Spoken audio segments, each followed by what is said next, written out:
परमात्मने नमः। बोले श्री रामचंद्र भगवान की जय, उमापति महादेव की जय, श्री गुरु माँ आशुतोष स्वामी जी की जय, सर्वश्री बाबा आशुतोष स्वामी महाराज जी की जय।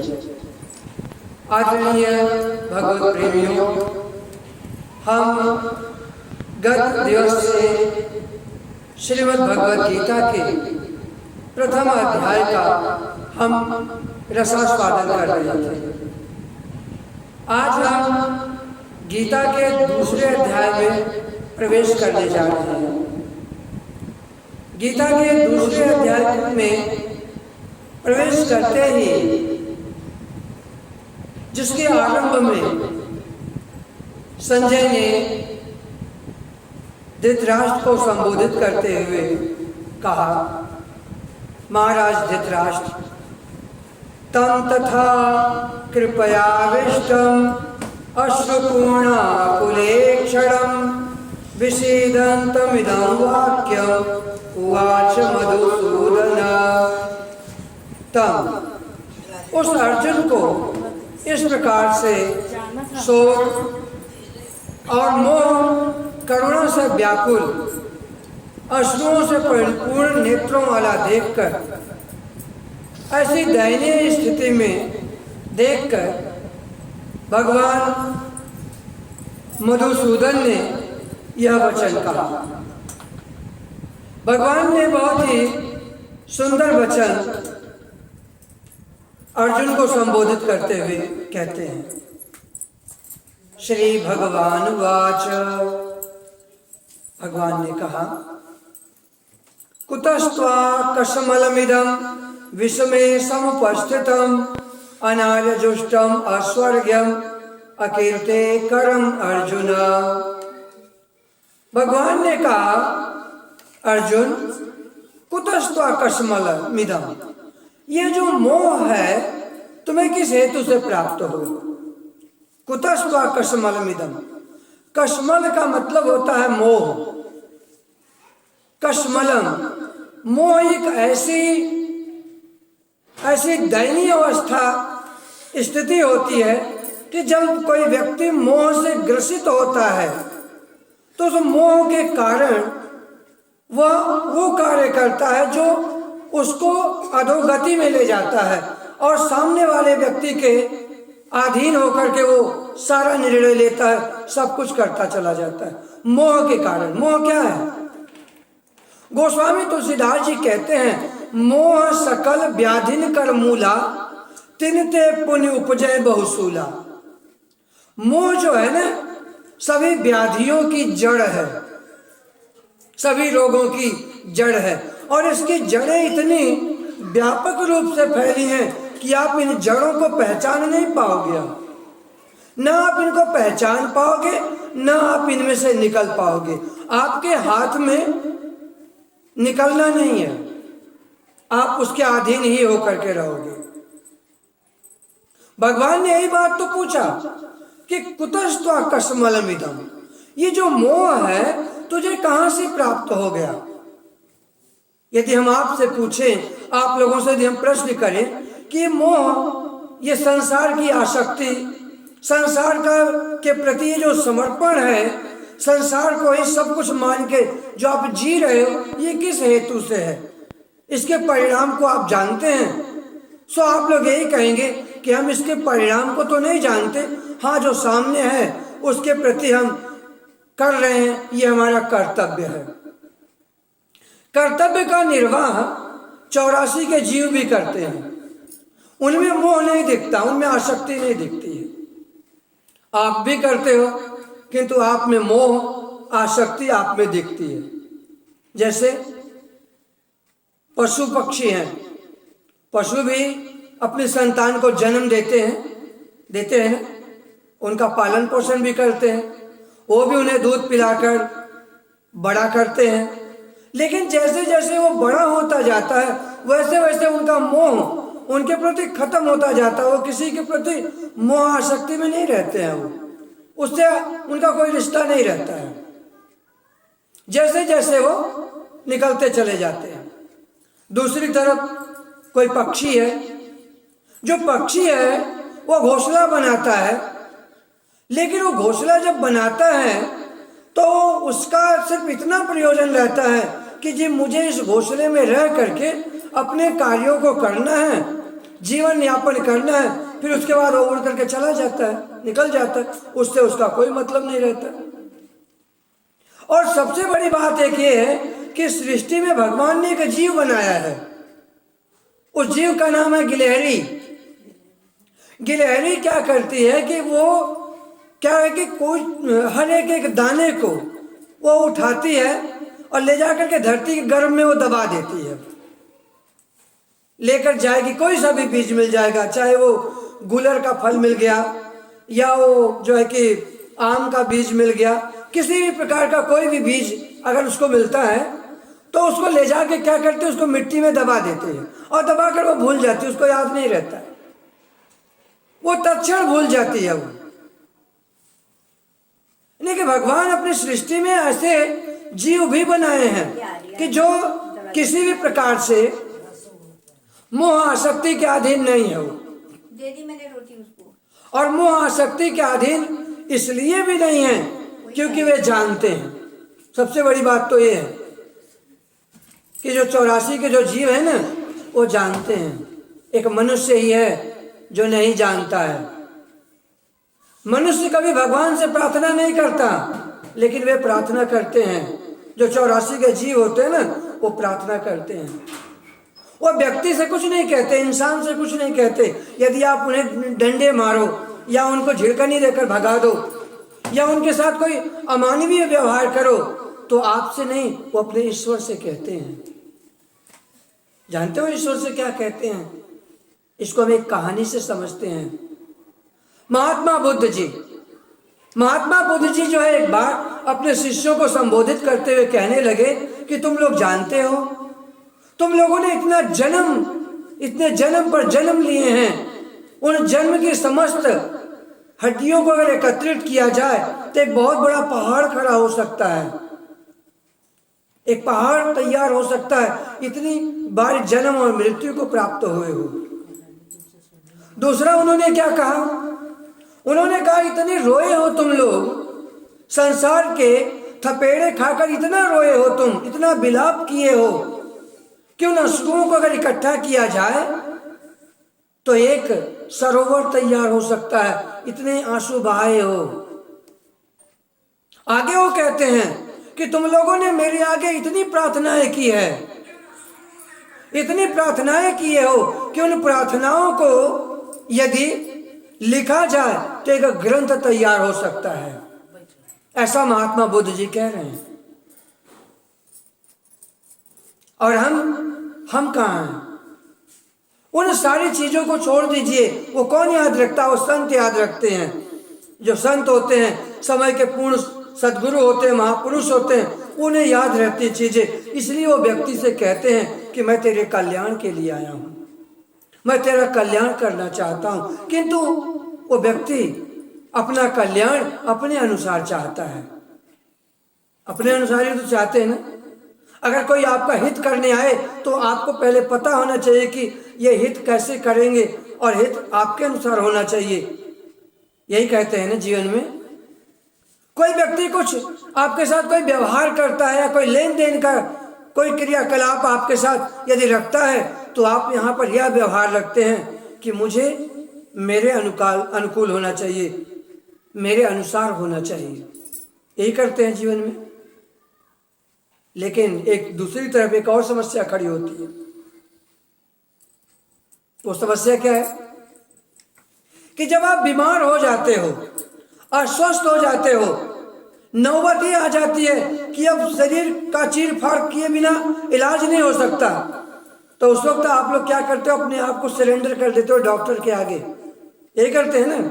डॉक्टर से कहते हैं कुछ भी कीजिए, बस इसको बचा लीजिए, खर्चे पैसे की चिंता बिल्कुल नहीं करना, बस इसको जैसे हो इसको बचा लेना।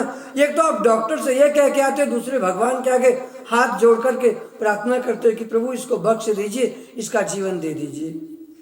कहते हैं तनिक विचार करके एक चीज और देखिए कि जो आप कर रहे होते हो ये किसके अधीन होके?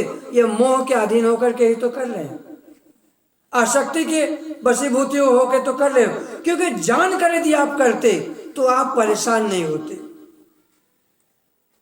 जानकर यदि आप करते तो आप दुखी नहीं होते। आप दुखी इसलिए हैं क्योंकि आपको पता ही नहीं है, उसके परिणाम के बारे में नहीं मालूम है, परिणाम के बारे में बिल्कुल पता नहीं था। धृतराष्ट्र जन्म से अंधा क्यों था जानते हैं? धृतराष्ट्र मोह के वशीभूत, लोभ के वशीभूत होकर एक कछुए को पकड़ा उसने। एक सरोवर से कछुए को पकड़ा, कछुआ बड़ा सा था, वो बार बार भाग जा रहा था। उसने क्या किया, उसको पकड़ा और उसकी दोनों जो आंखें ना, उसकी आंखों को उसने सिल दिया, सुई से सिल दिया उसकी आंखों। सिलने का परिणाम क्या हुआ कि उसका जो जन्म हुआ वो जन्म से अंधा रहा। जन्म तो हुआ, कछुए की आंख तो फूट गई, वो भी उसी के अधीन हुआ। जन्म उसका हुआ लेकिन वो जन्म से अंधा रहा। और अंधे होने का परिणाम क्या हुआ कि उसका जो मोह था दुर्योधन के प्रति, वो दुर्योधन और 100 कौरवों के प्रति वो मोह एक भयानक विनाश को जाकर के खड़ा आमंत्रित करता है, क्योंकि उसको पता ही नहीं था, मोह का ही तो परिणाम तो था। इसलिए जीवन में कभी भी मोह के अधीन नहीं, विवेक के अधीन होने के लिए कहा गया है। दूसरी तरफ एक चीज और, कई बार हम कल्याण करते करते करते तो कल्याण है, लेकिन वो पाप में परिणित हो जाता है। क्यों? क्योंकि हमें पता नहीं। जैसे क्या हुआ कि जब देवासुर संग्राम छिड़ चुका था, देवासुर संग्राम हो रहा था, उस वक्त की घटना है। उस वक्त क्या हुआ कि देवताओं की तरफ से लड़ने के लिए 8 वसु भी जा रहे थे। 8 वसु, जब ये 8 वसु जा रहे थे तो सारे अपने अपने रथ से जा रहे थे। जो 8वें वसु थे वे जो थे वो जब जा रहे थे तीव्र गति से अपने रथ से, तो उनके रथ के सामने उन्होंने दूर से देखा एक अधमरा सांप था। उस अधमरे सांप को उन्होंने क्या किया कि भाले की नोक से उठाया और दूर फेंक दिया। भावना उनकी ये थी कि ये रथ के पहिए के नीचे कुचल कर मरे ना। उन्होंने उसको भाले की नोक से उठा करके फेंका। वो जो सांप था वो कटीली झाड़ियों में जाके अटक गया, और वो कटीली झाड़ियों में अटक जाने के कारण उसके शरीर में जितने कांटे चुभे थे, वही 8वें वसु भीष्म पितामह बन करके आए। उन्हें बाणों की सैया मिली। जान करके तो उन्होंने नहीं किया था, उन्होंने तो कल्याण के लिए किया कि ये अधमरा सांप है, एक रथ के पहिए के नीचे आएगा तो कुचल करके मृत्यु हो जाएगी इसकी, उसका कल्याण होना चाहिए। कल्याण की भावना से वो तो एक भयानक एक विषमता का कारण बन गया। भक्तजनों, ये जो मोह है इसे भगवान कहते हैं कुतस्त्व कस्मलमिदम। ये कस्मल, ये मोह जो है, ये जो गंदगी है, ये कहां से प्राप्त हो गई तुझे? क्योंकि ये न श्रेष्ठ पुरुष भी इसका आचरण नहीं करते हैं। श्रेष्ठ पुरुष मतलब जो ज्ञानवान होते हैं, जो विवेकी होते हैं, जो सत्य और असत्य का विवेक रखते हैं, जिनको पता है कि संसार एक दिन छूट जाएगा, ये ईश्वर शाश्वत है, उस ईश्वर को भजो, उसके शाश्वत सिद्धांतों का पालन करो, वे इसका आचरण कभी नहीं करते, क्योंकि ये श्रेष्ठ पुरुष द्वारा आचरित नहीं है। न ये स्वर्ग को भी देने वाला नहीं है। ये भी नहीं कि यदि आपने जो है कि मोह के द्वारा, यदि मान लो व्यक्ति का संसार में आसक्ति है, जैसे आसक्ति के वशीभूत होकर के वो व्यक्ति संसार में बहुत सारा परोपकार कर डाले, तो उस परोपकार का परिणाम उसको धरती लोक पर ही मिलेगा, स्वर्ग में नहीं मिलता है। स्वर्ग लोग जानते हैं कि किसको प्राप्त होता है? स्वर्ग लोग उसे प्राप्त होता है जो देव तुल्य कर्म करता है, देवताओं के जैसा, जो यज्ञ पूजन पाठ जो श्रेष्ठ कर्म करता है, उसको जो है कि देवलोक की प्राप्ति होती है। अन्यथा जो आपने पुण्य किए हैं, जो अच्छे कर्म किए हैं जो आपने, वो आपको यहीं पे मिलेगा, इसी जगत में। जैसे मान लो यदि आपने किसी की भलाई इस जन्म में की है, अगले जन्म में वो आपकी भलाई करेगा।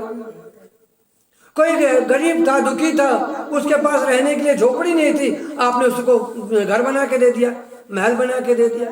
कोई बच्चा था वो पढ़ लिख नहीं पा रहा था, आपने क्या किया, उसको पढ़ा लिखा करके योग्य बना दिया। तो उसका परिणाम आपको यहाँ मिलेगा, स्वर्ग में नहीं मिलेगा, क्योंकि आपने यहाँ किया है। जो खेती कर्म की आपने यहाँ की है, वो कर्मों की खेती आप यहीं पे काटोगे और दूसरा कोई और जगह नहीं है। ऐसा हम नहीं कह रहे, ऐसा शास्त्र कह रहे हैं। भगवान ने बात कहा कि यह स्वर्ग को भी देने वाला नहीं है, और न तो इसका आचरण श्रेष्ठ पुरुष भी नहीं करते हैं। इसलिए ये असमय का शोक, मोह, ये किस लिए? भगवान ने अर्जुन से कहा कि अर्जुन, क्लैब्यम मास मगम पार्थ, नपुंसकता को तुम मत प्राप्त हो। क्लैब्यम मतलब नपुंसकता। नपुंसकता क्या होती है? नपुंसकता का मतलब यह होता है, एक शूरवीर होता है, सूरमा होता है, वो अकेला हो, जैसे महाराणा प्रताप, छत्रपति शिवाजी महाराज, चंद्रशेखर आजाद, भगत सिंह, राजगुरु सुखदेव, वो अकेले थे, उन्होंने कभी किसी की परवाह नहीं की। और 7 समुंदर पार जलियांवाला जो बाग का जो मेन व्यक्ति था, जिसको मारना था, जनरल डायर, उसको वहां जाकर के उन्होंने वहां जाके मारा उसको। सरदार उधम सिंह वगैरह इत्यादि लोगों ने किया। तो सूरवीरता इसलिए कहा गया है कि जननी जने तो भक्त जन के दाता के सूर। यदि जननी अगर सच में मां बनने का गौरव प्राप्त करना चाहती है तो 2 पुत्रों को जन्म दे। मतलब 2 ही नहीं, संख्या में 2 नहीं समझ लेना, संख्या की बात नहीं कर रहे हैं। 2 प्रकार के संतति को जन्म दे। जननी जने तो भक्तजन, या दाता या सूर। या तो दानी हो, ठीक है, दानी हो जो, और या तो सूरवीर हो, ठीक है। सूरवीर जैसे दुश्मन को बिना पीठ दिखाए, जो रणभूमि में लड़ते हुए जो सीना ठोक कर आगे बढ़े और सीने पे जो गोली खाए, ऐसी जननी ऐसे पुत्र को जन्म दे। ऐसा पुत्र होगा अगर, तो जननी का जो है गर्भ धारण करना, संतान को जन्म देना श्रेष्ठ माना गया है। और या फिर दानी को जन्म दे, दाता दानी हो, क्योंकि जो दानी होगा वो भी, उसकी भी कीर्ति प्रसिद्धि को प्राप्त। जैसे भगवान राम, भगवान श्री कृष्ण, कर्ण का नाम दानियों में नहीं लिया जाता है। दान उसने बहुत बखाबी किया है, ऐसा नहीं कि दानी नहीं था, वो बहुत बड़ा दानी था। दानियों में राजा शिवी को लोग गिनते हैं। जानते हैं राजा शिवी ने क्या किया? एक बार क्या हुआ कि देवराज इंद्र ने और यमराज ने, इन दोनों लोगों ने राजा शिवी की परीक्षा ली। तो जो इंद्र थे उन्होंने क्या किया कि कबूतर का रूप धारण किया, और यमराज जो थे उन्होंने क्या है, बाज का रूप धारण किया। अब बाज ने उस कबूतर का पीछा किया और वो कबूतर जाकर के राजा शिवी की गोद में जाके बैठ गया, और बैठ करके कहने लगा, आप मेरी रक्षा करें। किससे? इस बाज से मेरी रक्षा करें। राजा शिवी ने बाज को संबोधित करते हुए कहा कि आप बदले में जो चाहते हो ले लो, किंतु इस कबूतर को आप छोड़ दो। उस बाज रूपी यमराज ने कहा कि यदि आपको कबूतर के ऊपर दया आ रही है तो आप दया करिए, कोई दिक्कत नहीं है मुझे, किंतु मुझे बदले में मांस खाना है। इस कबूतर का मांस नहीं मिलेगा तो कोई बात नहीं, मुझे आप किसी और का मांस दे दीजिए। तो राजा शिवी ने कहा, मैं किसी और का मांस क्यों दूं, मैं अपने शरीर का मांस देता हूं। तो राजा शिवी ने अपने शरीर का मांस उस बाज को दिया। बाज ने खाने के बाद वो अपने वास्तविक रूप में प्रकट हुए। तो दानियों में राजा शिवी को गिना जाता, कर्ण को नहीं। एक गलती के कारण, ऐसा नहीं कर्ण दानी नहीं थे, कर्ण दानी थे, सूर्य पुत्र थे वो। उनको इसलिए नहीं गिना जाता क्योंकि उन्होंने अधर्म का साथ दिया, दुर्योधन का साथ दिया। इसलिए एक ही कर्म सारे गुणों पर पानी फेर देता है। समझ रहे हैं बात को ना? इसलिए कर्म करो, कहा गया है कि कर से कर्म करो नाना, ध्यान रखो जहां कृपा निधाना। आप कर से कर्म करिए, सारे कर्म करिए आप अच्छे से बढ़िया से करिए, लेकिन अपना जो ध्यान है, चित्त वृत्तियां हैं, वो ईश्वर में रखिए आप। भगवान ने अर्जुन से कहा कि कलेब्यम मास मगमा पार्थ, नपुंसकता को मत प्राप्त हो, ये तुम में उचित नहीं जान पड़ती, क्योंकि तुम सूरवीर हो, तुम कुंती जैसी मां की संतान हो। कुंती साधारण मां थोड़ी न थी। माता कुंती ने जानते हो क्यों युद्ध चाहा? उनको युद्ध की अभिलाषा नहीं थी। उन्होंने अर्जुन को क्यों कहा कि युद्ध करना है? क्योंकि जननी जो होती है ना, वो सब भूल जाती है, अपना अपमान भी वो भूल जाती है। उसने एक चीज नहीं भूली थी, और वो क्या था? वो ये था कि उसकी पुत्रवधू का वस्त्र हरण कुरुकुल की राज्यसभा में हुआ था। कुंती ने इस बात को नहीं भूला था। कुंती ने बात हमेशा याद रखी, क्योंकि जिस वक्त उस द्रौपदी का वस्त्र हरण हुआ तो द्रौपदी को संबोधित करते हुए कुंती ने कहा, बेटा मैं तेरे अश्रु पोंछने नहीं आई हूं, मैं तेरे अश्रु पोंछने यहां नहीं आई हूं, अपने अश्रु स्वयं पोंछ डाल, इसका मुझे परिमार्जन धृतराष्ट्र और धृतराष्ट्र के पुत्र देंगे। ये उसने मांग की थी, और उसका परिणाम जिस वक्त युद्ध ठना, उस वक्त माता कुंती ने भगवान कृष्ण से कहा कि अर्जुन से कह देना कि जिस दिन के लिए क्षत्राणियां जन्म देती हैं पुत्रों को, वो घड़ी आ गई है, इसलिए मुझे युद्ध चाहिए, युद्ध लड़ेंगे। किस लिए? अधर्म के लिए। जो अधर्म था, जो अन्याय था, जो दोष, जो पाप था, उसके विरुद्ध उसने कहा अस्त्र उठाना। और दूसरा कुंती ज्ञानी थी, ब्रह्म ज्ञानी है, ज्ञानी माता है वो। उसने कहा कि जिस राज्यसभा में दूसरी बारी अपमान भगवान श्री कृष्ण को बंदी बनाने के लिए किया गया, उसने कहा अब तो युद्ध होके रहेगा, क्योंकि अब जो है ना अधर्म जो है कि इसका फल अगर नहीं कुचला गया तो रुकने वाला नहीं है श्रृंखला। समझ रहे हैं बात को ना?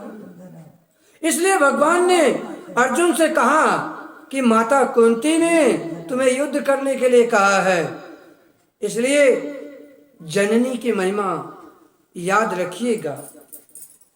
जो जननी होती है ना, जो संतान को जन्म देती है, तो या तो संत का जन्म दे, उसके बच्चे जन्म लेकर संत बने, या दानी बने, या सूरवीर बने। चौथा और शास्त्रों में कोई वर्णन नहीं मिलता है। एक बात और समझ लीजिए आप, वो यह शास्त्रों में 2.5 माताओं का वर्णन मिलता है। एक माता जो है कि लक्ष्मण की माता थी, सुमित्रा, और एक गोपीचंद की भी माता थी, किंतु गोपीचंद की माता को 2.5 यानी कि आधा गिना गया, आधा अस्वीकार कर दिया गया। कारण क्या था? कारण उसका यह था कि जो गोपीचंद जब राजभवन में थे तो उनकी माता ने कहा कि राजपाट का वैभव विलास त्याग कर तुम संत की शरण में चले जाओ, तुम साधु बन जाओ जाकर के। वे साधु बने। साधु जब बने तो उन्होंने भिक्षा मांगते हुए अपनी माँ के ही द्वार पर पहुंचे, क्योंकि पहले समय के जो गुरुजन लोग थे ना, वो भिक्षा मांगने के लिए पता कहीं दूसरे जगह नहीं भेजते थे। जैसे आजकल के लोग हैं ना, बड़ा जो है कि बहुत श्रेष्ठ कार्य समझते हैं अपने आप को, छुपा के रखते सब चीजें। जैसे वो जहाँ होते हैं ना, वहाँ अपना टेम्पो हाई करके रखते हैं, हम फला हैं, किसी से झुकते नहीं, किसी को कुछ समझते नहीं, हमसे बड़ा कौन इत्यादि, मतलब दबदबा बना के रखते हैं। लेकिन जहाँ होते हैं, जहाँ नौकरी कर रहे होते हैं, वहाँ की खबर वो कभी नहीं देते कि वहाँ हम करते क्या हैं। बहुत से लोग हैं ना, वो हमके कहते हैं कि जी हम दुबई रहते हैं, 36 बारी पूछे दुबई रहते तो करते क्या हो वहाँ, वो कभी नहीं बताएंगे आपको। यदि बताएंगे भी तो बहुत हाई फाई बताएंगे। कारण वहां जाके पता क्या करते हैं, नालियां साफ करते हैं, सड़कें बनाने में काम करते हैं, गाय भैंसों को नहलाते हैं, वही कार्य करते हैं। लेकिन वो कभी यहाँ नहीं बताएंगे कि हम ये काम करते हैं। गलत नहीं कह रहे हैं, समझ रहे हैं ना हम हमारी बात को, हम वही कह रहे हैं जो सत्य है। लेकिन जो पहले समय के गुरुजन होते थे ना, उदाहरण स्वरूप हमारे गुरु बाबा आशुतोष सांबर महाराज जी, ज्यादा दूर नहीं, वर्तमान में गुरु महाराज जी हैं। महाराज जी जहाँ रहते हैं उसी जगह पर महाराज जी ने हम लोगों का निर्माण कराया। साधु कैसे बनाया जाता है, समाज में कैसे उतारा जाता है, उन्होंने जो कि जीरो लेवल, शून्य लेवल से लेकर के उन्होंने आगे तक का सारा प्रक्रियाएं उन्होंने कराई। चाहे वो भिक्षाटन था, जाइए जाकर के भिक्षा मांग कर लाइए, हम लोग भिक्षा भी मांग कर लाए। आप लोगों के क्षेत्र में हम लोग आए थे, शायद आप लोगों को पता नहीं। जहां रहते हैं ना वहां पर अपने अहंकार को गिराना पड़ता है। जहां हो आप, यदि आप वहां मिट गए तो और जगह तो मिटे ही हैं, और क्या बचा फिर। समझ रहे हैं ना बात को। तो इसलिए भगवान ने बात कहा, भगवान कहते हैं कि अर्जुन अपने मोह से मुक्त हो जाओ। यह उचित नहीं है। गोपीचंद की माता ने जब देखा कि मेरा पुत्र सन्यासी बनकर के तो आया है, और रोने लगी देख करके, उसको मोह जागृत हो गया। जब वो मोह जागृत हुआ तो गोपीचंद ने कहा ये क्या किया तुमने। अब गोपीचंद ने फिर कहा कि इतिहास बेशक 3 माताओं को जाने, लेकिन सच तो यही कि 2.5 माताएं ही वंदनीय हैं, पूजनीय रहेंगी। इसलिए माता बनने का गौरव इतिहास ने दिया है। मां मदालसा की भी बात आती है। ये लोग बने, इन्होंने संतानों को जन्म दिया, किंतु संतान का जन्म एक उद्देश्य को ध्यान में रखते हुए दिया कि मेरा उद्देश्य यह है कि हम संतान को इस उद्देश्य से जन्म दे रहे हैं। ये हमारी संतान ऐसी बनेगी, ये योग्य बने, इस उद्देश्य को ध्यान में रखते हुए भगवान ने अर्जुन से कहा, अर्जुन कैव्य मास मगम पार्थ नैतत्वोपपद्यते, तुम्हें उचित नहीं जानता। क्षुद्रम हृदय से दौर्बल्य त्यक्तो उत्तिष्ठ परंतप। ये हृदय की तुच्छ दुर्बलता है, इसको त्याग कर युद्ध के लिए खड़े हो जाओ। आप लोगों को भी ऐसा नहीं है कि अभी आपका अवसर निकल गया, नहीं, ऐसा नहीं है। जो संतान है ना, उस संतान को भी आप अभी भी बिठाकर उसको संस्कार देना आरंभ कीजिए। हमारे आश्रम में आइए, देखिए वहां पर बच्चा अगर एक बोल दिया गया आश्रम में, एक बच्चे ने अगर शैतानी की तो सारे बच्चों को सजा मिलनी है। इसलिए आप लोगों ने तय समझ लेना कि शैतानी किसी एक ने भी नहीं करनी। एक का भोजन नहीं, सारे का भोजन बंद। ऐसा भी नहीं कि उन्हें दिया ही नहीं जाएगा, ऐसा नहीं है। कठोरता दिखानी पड़ती है। पढ़ेंगे सारे एक साथ पढ़ेंगे। फिर अगर कोई अच्छी चीज बनी, एक साथ बिठाकर खिलाओ। घर के जो बच्चे होते हैं ना, उन्हें एक साथ संस्कार दो। कई बार घर में माताएं ना ये भेद करना शुरू करती हैं, ये लड़की है तो ये लड़का है, तो बाबू बड़ा है, तो बाबू भैया छोटा है। ये बहुत गलत होता है, ये उचित नहीं, ये ठीक नहीं है। क्योंकि उस बच्चे की मनोभूमि पर ये बीज आप स्वयं डाल रहे होते हो कि मैं छोटा हूं, वो बड़ा है। अरे ठीक है, आपके लिए छोटा बड़ा आप उसे समझाओ कि वो छोटा है बड़ा है, लेकिन आपके अनुसार एक रखना होता है, क्योंकि आपका दायित्व तो अधिक है ना, आपका कर्तव्य अधिक है। एक टीचर है जो स्कूल में पढ़ाता है, वो कभी बच्चों को पढ़ा ही ना पाए। अगर वो एक देखे कि अच्छा ये तो बहुत बढ़िया बोल लेता है, इसको अच्छे से और अधिक समय दो, इसको पढ़ाओ, है ना। दूसरा कमजोर है, ऐसा नहीं करता वो शिक्षक। हम जब पढ़ाते थे ना, तो जो बच्चे कमजोर होते थे ना, उन्हें हम अधिक अतिरिक्त क्लास में लेते थे। हम कहते थे कि ऐसा है कि क्लास समाप्ति के बाद आप लोग हमसे मिल करके जाएंगे। तो जो बच्चे पढ़ते थे उनको लगता था शायद आचार्य जी कुछ अलग से इन्हें कुछ देंगे नहीं। तो उन्होंने कहा कि क्या हम रुक सकते हैं? हमने कहा रुक सकते हैं, हमको क्या दिक्कत है। बाद में उन्हें समझ में आता था वो विषय तो दोबारा रिपीट करना है उसी चीज को, और रिपीट मुझे इसलिए करना पड़ता था क्योंकि वो कमजोर अगर रह जाएगा तो आगे की क्लास में मैं उसको ले नहीं पाऊंगा, इसलिए करना पड़ता है। इसलिए बच्चों को संस्कार आप दीजिए, ऐसी शिक्षाएं, नैतिक शिक्षाएं दीजिए। जैसे हमने आपको छोटी छोटी नैतिक कहानियां सुनाई ना, बच्चों को नैतिक कहानियां सुनाइए, उन्हें गायत्री मंत्र से जोड़िए, उन्हें महामृत्युंजय मंत्र सिखाइए, उनको जो है कि नमस्कार करना सिखाइए, प्राणायाम करना सिखाइए, ब्रह्म मुहूर्त में कब उठा जाता है। ये स्वामी हरिदासानंद जी हैं, ये लंदन में जब थे तो जब वहाँ थे तो इनके सोने उठने का अपना टाइम था।